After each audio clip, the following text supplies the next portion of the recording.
Olá pessoal, estamos aqui para conversar sobre audiência de custódia. Tá ok? Me chamo Mário Balqueiro, juiz de direito desde 2002, professor da Escola da Magistratura e trabalho numa vara criminal aqui da capital de Mato Grosso do Sul. Vamos lá, para a gente falar sobre audiência de custódia, já tem outras postagens aí em rede social sobre o tema, só que nós temos uma constante demanda por temas específicos como é a audiência de custódia. Por que eu digo isso? Temos tanto aquele cara da graduação que quer aprender um pouquinho mais, né, quer se enturmar com um tema, temos aquele profissional que quer se atualizar, que trabalha na área penal e quer se atualizar no tema audiência de custódia, e temos aquele profissional do direito que não atua na área penal e quer começar, né, quer começar a atuar na área penal.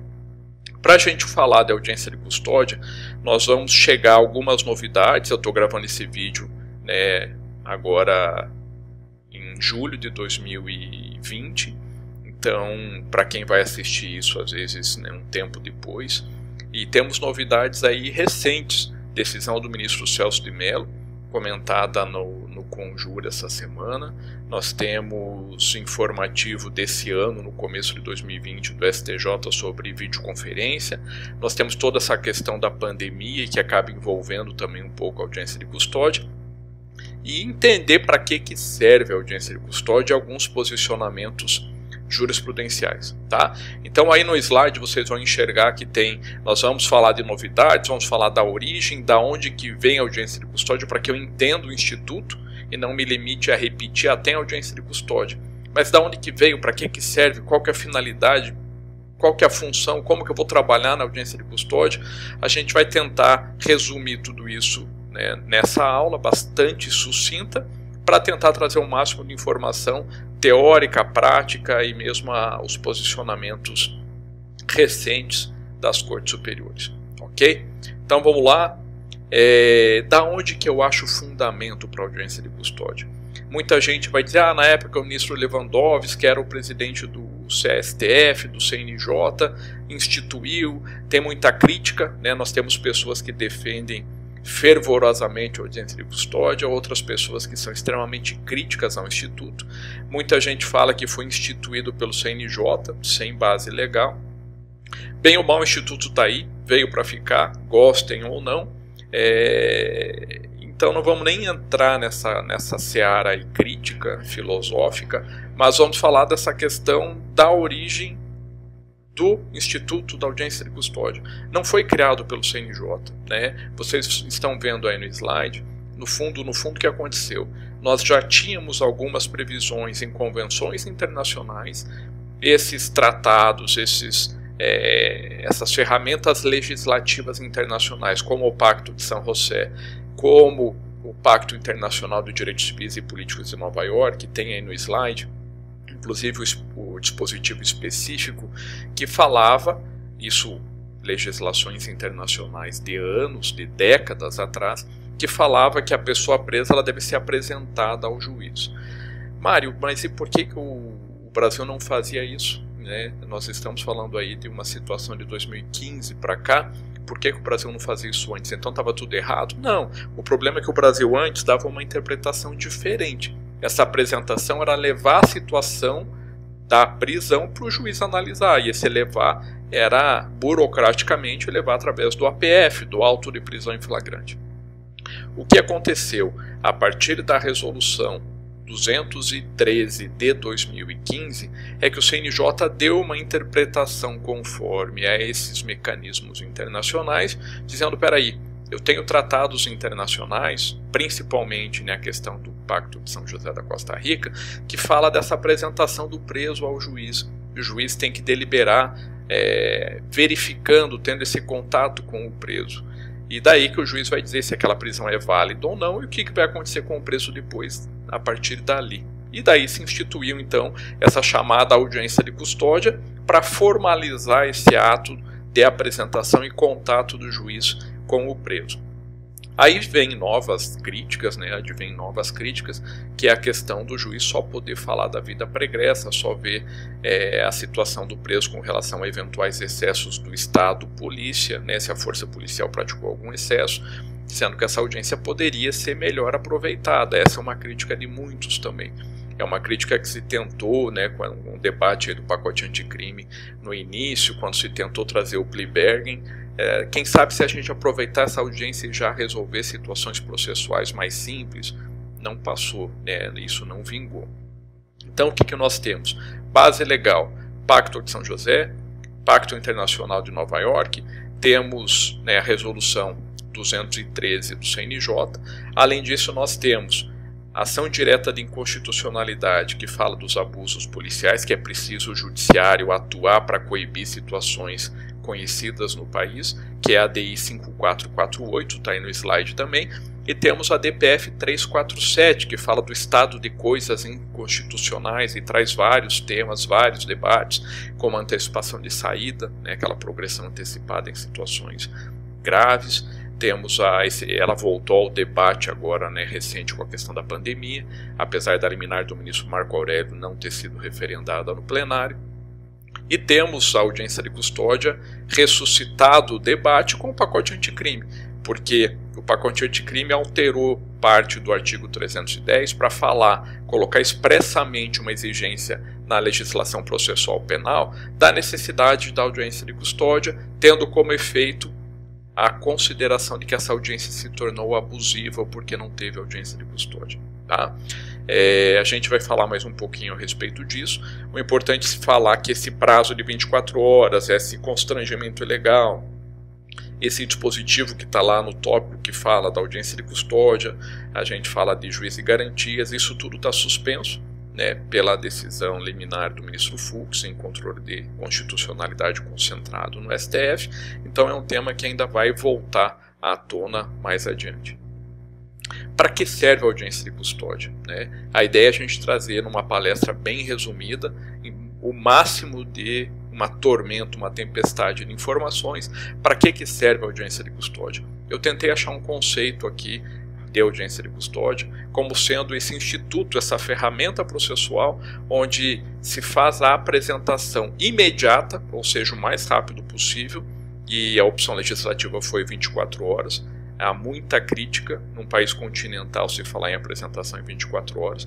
Eu não estou falando de Brasília, eu não estou falando de Curitiba, de Recife, eu estou falando de rincões do país, de interior do estado do Amazonas, em locais longínquos, onde o juiz mais próximo, a força policial tem que levar o preso de barco.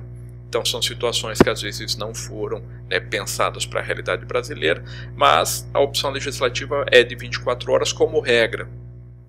Primeiro com uma criação, né, jurisprudencial em cima desses tratados internacionais, da Resolução 213, e agora no pacote anticrime, né, que fala de novo desse prazo, apesar de estar temporariamente suspenso. Então essa apresentação imediata, o mais rápido possível, para que serve?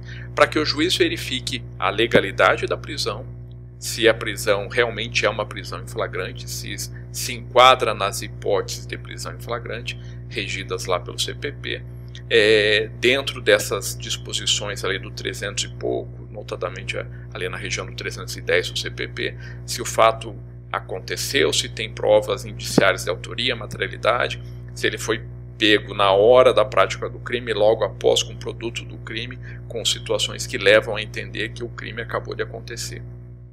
E essa prisão, como ela pode ser feita sem ordem judicial, não só pela força policial, mas por qualquer do povo, ela tem que ser referendada, reavaliada, fiscalizada por outra função estatal, por outro poder estatal, que no caso é o Poder Judiciário.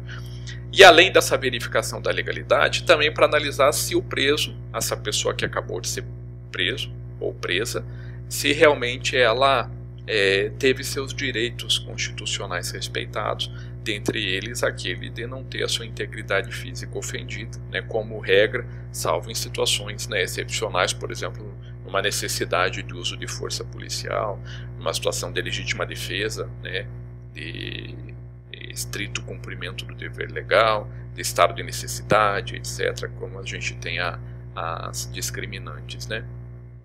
E nessa situação o juiz vai ter contato pessoal com o preso, vai poder saber da vida do preso e da situação da prisão e vai decidir quanto à parte jurídica, quanto à parte probatória, com base no auto de prisão em flagrante. Tá ok?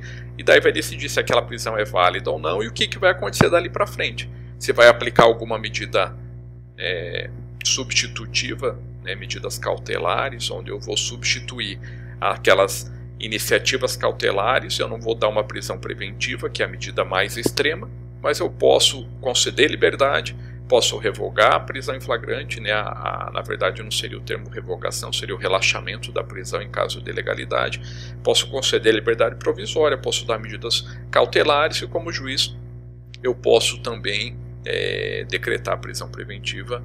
A outra polêmica hoje em dia, se o juiz precisa ser provocado, né, ou poderia, como antigamente era permitido na legislação, decretar de ofício. Me parece que no sistema acusatório hoje, né, e a linha que a jurisprudência está tendente aí não vai mais ser aceito, mas isso é tema para uma outra apresentação. Por que eu voltei a esse tema, né, tanto para postar nas minhas redes sociais, como, né, em outros órgãos aí de outras instituições de ensino, né, que a gente às vezes tem alguma parceria para fornecer material, porque agora, essa semana, né, a gente teve uma decisão do ministro Celso de Mello concedendo uma liminar, uma decisão polêmica, né, ainda que em juízo sumário e de cognição, né, uma situação precária, uma liminar, não houve pleno debate, não é uma decisão colegiada no Supremo. E alguns sites, né, tem site jurídico dizendo que o Celso de Mello, o ministro, concedeu a ordem, né, a ordem deu a liminar para que a pessoa fosse solta, e isso não aconteceu no estado de Santa Catarina, não aconteceu no STJ, e ao chegar no STF o ministro deu a liminar dizendo que não houve audiência de custódia no prazo de 24 horas como era esperado.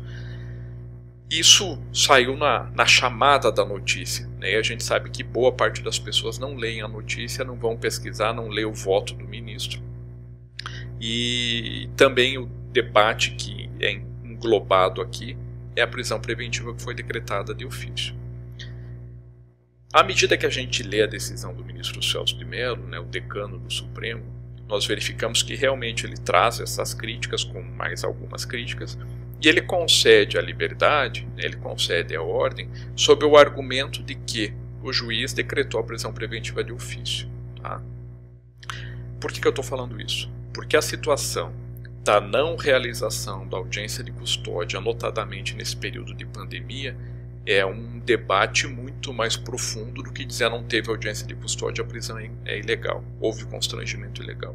E mais, o entendimento da jurisprudência vem seguindo o sentido que a não realização da audiência de custódia ela pode afetar a prisão em flagrante, não a prisão preventiva. Ela pode justificar que se mande fazer a audiência de custódia para verificar eventuais excessos, né? E não invalidar uma outra prisão cautelar, que é a prisão preventiva. Não é a prisão feita pela força policial. Eu já estou falando de uma outra prisão decidida pela autoridade judicial. Tá? Então me parece que seria, né, um contrassenso. E esse debate ele não é tão aprofundado nesse voto como às vezes a chamada da notícia apresenta. A gente verifica que o ministro concedeu, né, a ordem, determinou a soltura, e a principal tese utilizada é de que houve prisão preventiva de ofício. Tá? Então a questão da audiência de custódia, apesar de terem falado nos últimos dias, né, os últimos 2, 3 dias, não é bem isso. Tá, ok? Então por isso importante, né, essa nossa apresentação. Primeiro, para chamar atenção, cuidado com notícia. Leiam o teor da informação e não só a chamada, como a maioria das pessoas fazem. E outra, vão ler a decisão, pesquisem no site do Supremo, do STJ, não se limitem a acreditar de plano no que a chamada da notícia às vezes traz, porque não estou falando dessa notícia específica, estou falando da mídia em geral. Às vezes o filtro da pessoa que escreveu a chamada não é bem claro com o que realmente reporta, o fato acontecido. Tá? Não estou nem falando de má fé, estou falando dos filtros que todos nós temos, né? Às vezes você vai contar uma história e você acaba colocando, né, a sua impressão da história. Então, A própria decisão do ministro fala que a audiência de custódia deve ser realizada em 24 horas, salvo quando motivada, justificado o que aconteceu. Então também não é uma situação tão fechada assim, e é um posicionamento pacífico no Supremo. E outra ressalva que a gente faz aqui é que eu não estou falando que a falta da custódia afeta toda a prisão preventiva. Não é isso que a jurisprudência fala. Não é, apesar de muita gente na área do direito acabar sustentando isso, às vezes com uma tese para tentar soltar o acusado, mas não é isso que a jurisprudência fala, não é esse o entendimento dominante no Supremo, no STJ, e o próprio pacote anticrime que trouxe essa ideia também fala que o vício da audiência de custódia não impede a decretação da prisão preventiva, é outra prisão.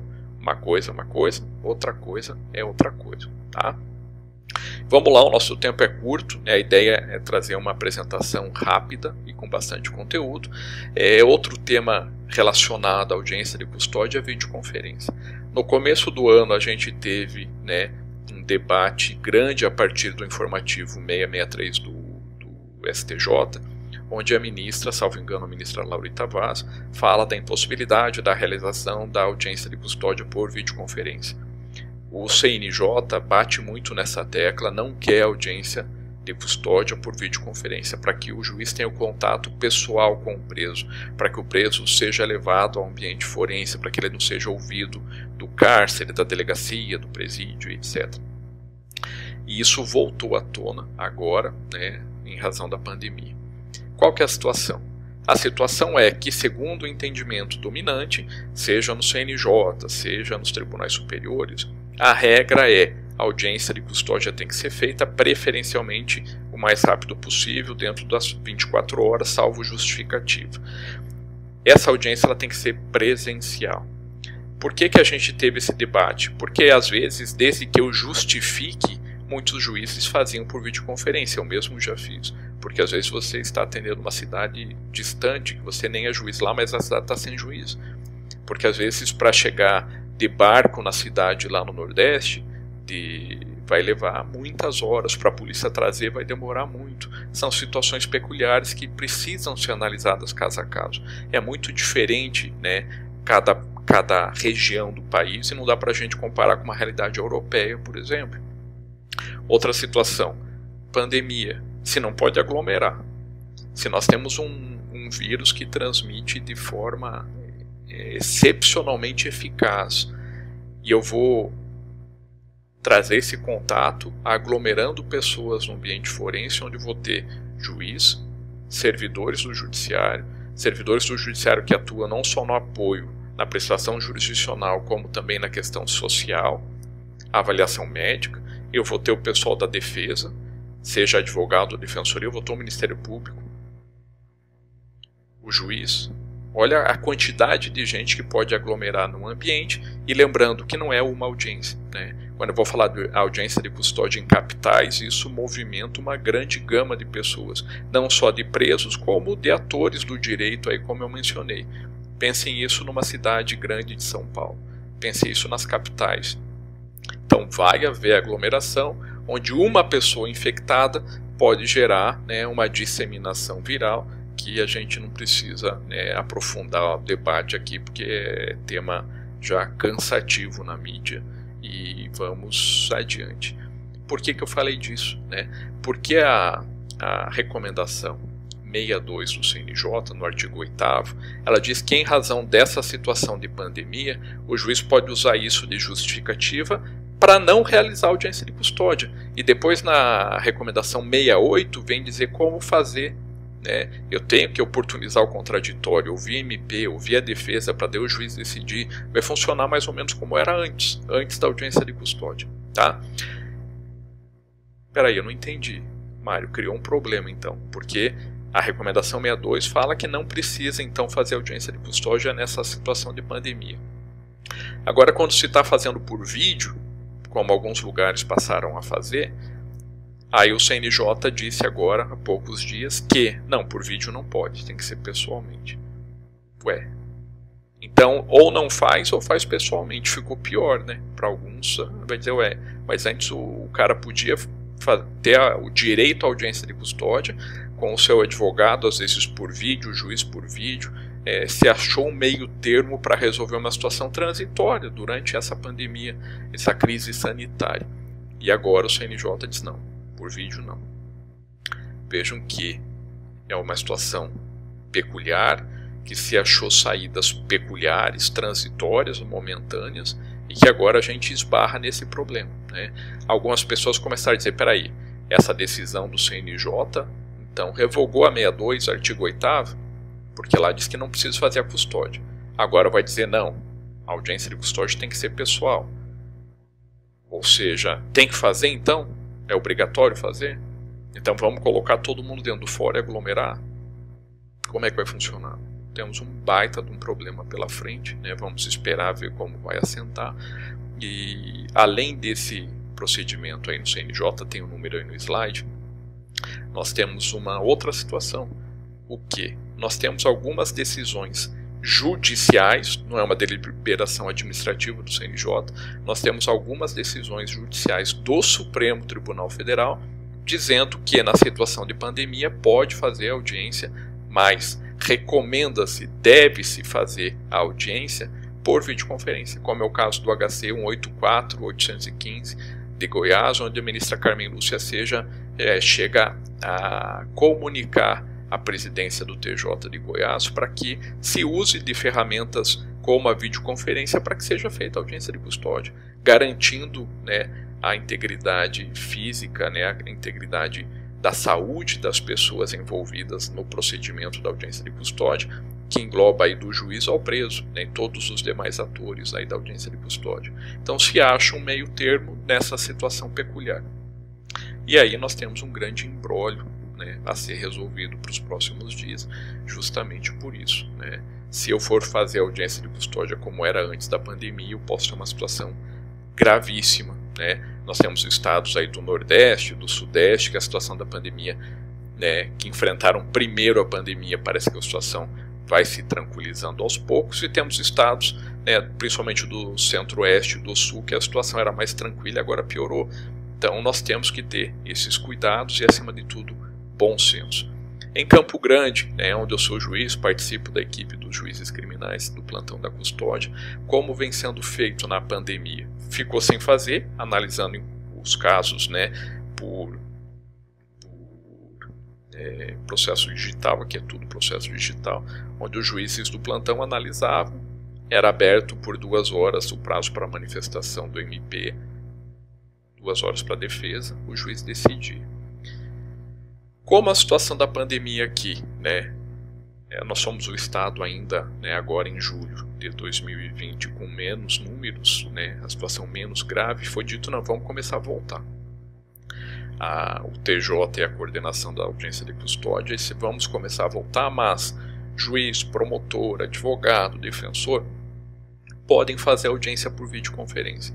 O preso vai no fórum, e com isso a gente já diminui um pouco do movimento forense. O preso vai no fórum, passa pela equipe de apoio para verificar, né, a situação social do preso, é feito um relatório, incluindo agora, né, a questão de sintomatologia sobre o coronavírus, e isso também já é feito na delegacia, que também remete informações sobre eventual suspeita aí de contaminação viral, e o juiz pode analisar isso de casa, o advogado pode fazer audiência, participar de casa, o promotor e assim por diante. Então está um meio termo, ou seja, o preso não fica na delegacia, não fica no presídio, ele vai ao fórum, e às vezes isso evitaria a preocupação do CNJ, por exemplo, do preso ter que falar de situações de excesso lá no lugar onde ele vem sofrendo excesso, né, e evita ao mesmo tempo uma aglomeração, tá?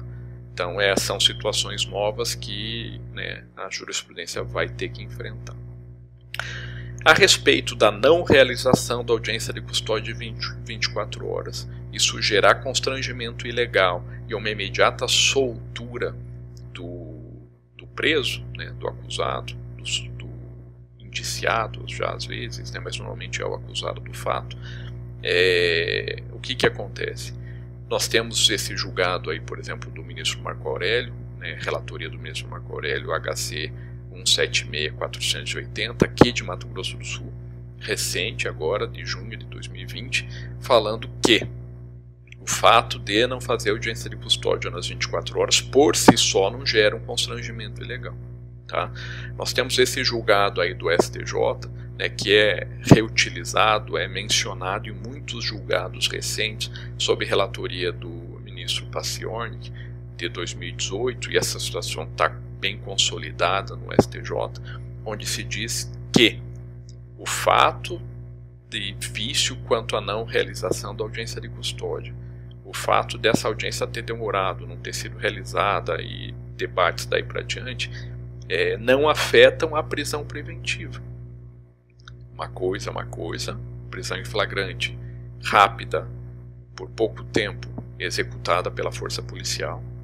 E a prisão preventiva, que é uma prisão que vai durar, aí, em regra, pelo menos os 90 dias, é uma prisão que ela é lastreada por argumentações do delegado, do promotor, do advogado, do defensor, e eu tenho uma decisão judicial, aqui é a justiça determinando uma prisão cautelar, é outra prisão, e o STJ diz, espera aí, eu não posso, por causa de uma questão lá da prisão em flagrante da polícia, eu afetar a prisão preventiva, que tem toda uma motivação diversa, é muito mais complexa, muito mais aprofundada. Tá? Ah, mas esse julgado aí é de 2018, Mário, agora, né, será que já a jurisprudência nos tribunais superiores ela é tão ativa, digamos assim? Olha aí, 2 julgados recentíssimos, agora de junho de 2020, tanto a 5ª turma, olha aqui, quanto a 6ª turma, né, publicações agora, ao final de junho, começo de julho, onde as 2 turmas reforçam essa situação que problemas sobre a realização ou não, vício da custódia dessa audiência, que fala da prisão em flagrante, é um tipo de prisão cautelar, não afeta a prisão cautelar, prisão preventiva, onde essa é outra fundamentação e é por ordem judicial, tá ok? Então fica aí a informação. E o agradecimento a vocês, tentei falar o máximo de informação possível em curto espaço de tempo, para não ficar uma aula, né, não ficar uma palestra de 1 hora pelo menos, e agradeço a atenção de vocês. Temos outros materiais aí no Instagram e, se possível, vou começar a postar no YouTube também, tá bom? Obrigado, até a próxima.